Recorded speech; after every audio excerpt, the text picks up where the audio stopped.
By the time we reach November, we may be referring to the Longhorn pass catchers as the best receiving corps in the country. And Deuce is loose in Big D. Let's talk about it.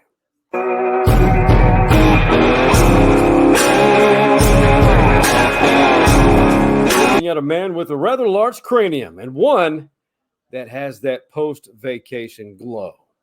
Maybe I'm giving myself too much credit. Let's talk about some things. Just got back from a vacation on the beautiful Texas coast. Some may argue that it's beautiful. Rockport, Texas. Highly recommended. Relaxing. But you know what? I came back refreshed to talk about Texas Longhorn football and Dallas Cowboys football.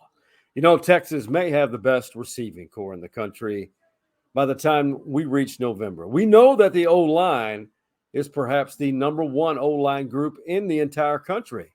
It's true. It's a fact. At least top five right now. But with guys like A.D. Mitchell, who transferred from Georgia, he has a ring to prove it, a national championship ring. A.D. Mitchell was injured most of last year. Well, the guy is a phenomenal athlete, very quick twitch. He's acrobatic. He likes to catch footballs in the air. He likes to do it a lot. He's just been hampered by injuries. But the Houston native, he is acclimated to things. Sark commented on that. He came into spring ball off of the national championship. There was probably a little fatigue. Right? That was a long season for them. You know, he had the ankle thing from last season that kind of lingered. But I really saw the shift about middle of summer, where he made a conscious effort to make the change, right? And how he wanted to play and then what we were asking of him. And from about, early July, there's been a shift in him. All encouraging, very encouraging if you're a Texas fan. I mean, the depth of that receiving corps goes way beyond Xavier Worthy, Isaiah Nayor, A.D. Mitchell, and we've got Jonte Cook, and there's a host of other guys. Now, a lot of them need opportunities. They need touches. They need confidence, and they need Quinn Ewers to be that guy. And imagine offenses in College Station, namely the team that calls Kyle Field home. Imagine them becoming the offense that they should be consistently. Their OC is a former head coach in Bobby Petrino. There's been rumors all throughout the offseason that he and Jimbo just aren't getting along. Well, Bobby Petrino, not only did he meet with the media, he brought that very topic up to discuss that and squash those rumors. I've read or heard, or I've had people send me things about, you and Coach Fisher getting along, that's not really how it works, okay? Coach is the boss, all right? My job is to try to keep him happy and make sure that everything works, the way he wants it to work. I understand that more than probably anybody. Okay, I believe him. Do you? I mean, you got two alpha males on one staff, and I would venture to say there's other alpha males on that staff. Coaches are prideful, but two head coaches in the same office, meeting room, this is not the first time this has happened. There's just been a lot of rumors, and I think a lot of it is because Texas A&M fans have not experienced the success they thought they would under Jimbo Fisher yet. Yes, he had that great season. I think it was COVID year, the COVID shortened season. And they did beat Alabama. And they're on the brink. But that 10-year contract that Jimbo has, I think Texas A&M fans really, truly thought that they would get more return on their investment.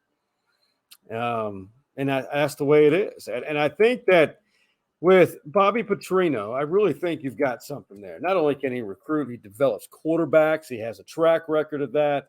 So don't discount the Aggies this year.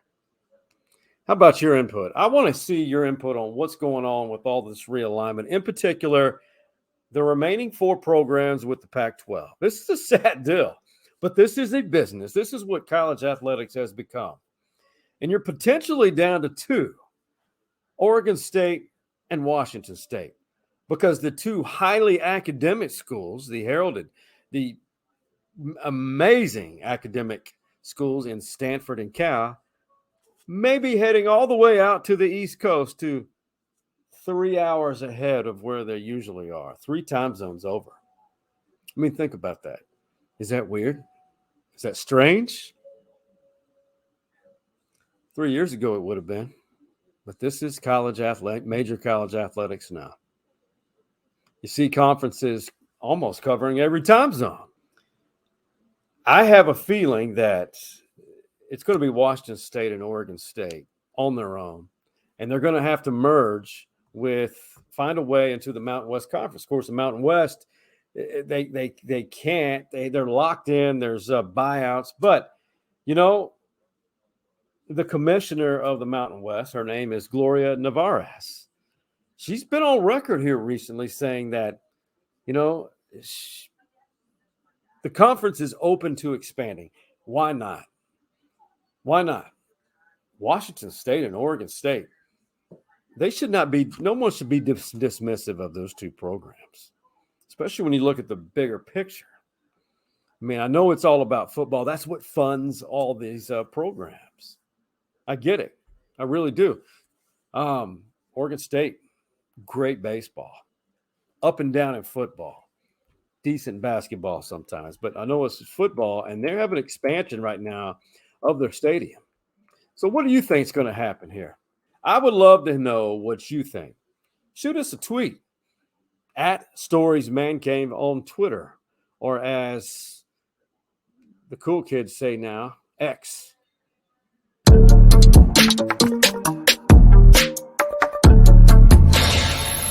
Let's put it in the ground, change directions. Whoop! Here goes the good old spin move, and he gets. I know it's preseason football in the NFL, but it's football.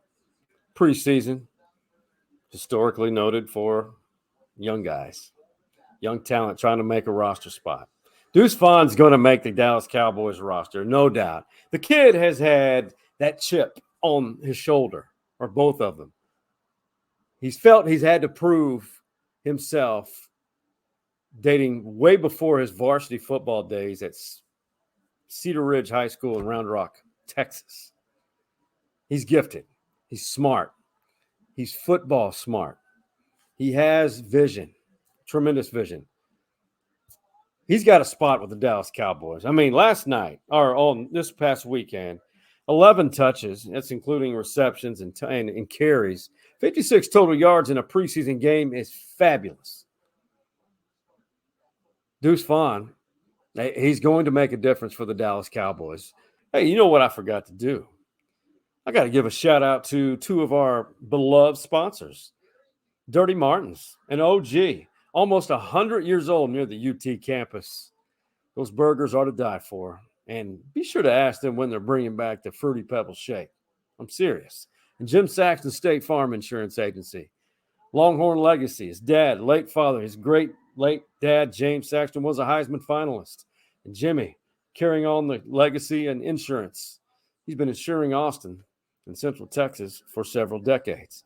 Hey, just got back from Rockport, Texas, and I went downtown. Beautiful downtown. It's all about the arts. Well, I discovered I had a comical discovery. Oh, these are Theez Nuts. We have candied almonds, walnuts, pecans, cashews, candy roasted nuts. Delicious and weighed out exactly to a quarter pound. And we are willing to please anybody that walks up. They're sweet and delicious, and they belong in your mouth. Wow. Wow. She's very convincing. They are good. Their nuts are great in your mouth. Those. I highly recommend the cashews. Hey, coming up very soon, Camp Hook'em Football. The next episode 2 of 4. We'll record that Tuesday night.